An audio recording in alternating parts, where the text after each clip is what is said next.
Welcome to the Slop Farm. Enjoy the video. You start by importing the footage into a new library and event so everything is organized.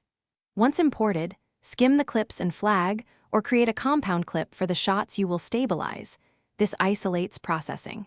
Make sure background rendering is off to keep playback responsive while you tweak settings, and choose a high-quality codec when possible so stabilization has full data to analyze. Now, move your playhead to the clip you want to fix and open the inspector. You apply stabilization in the video inspector and choose the algorithm that fits your motion. Once applied, start with a 30–40% smooth amount. This reduces jitter but keeps natural movement versus cranking to 100%, which can induce warping. If the clip has only rotation or handheld sway, try inertial or tripod modes. Tripod locks frame more strictly. Make sure to let Final Cut analyze the clip fully before changing settings, because the preview updates after analysis completes. You finish by refining stabilization with keyframes when motion varies within a clip.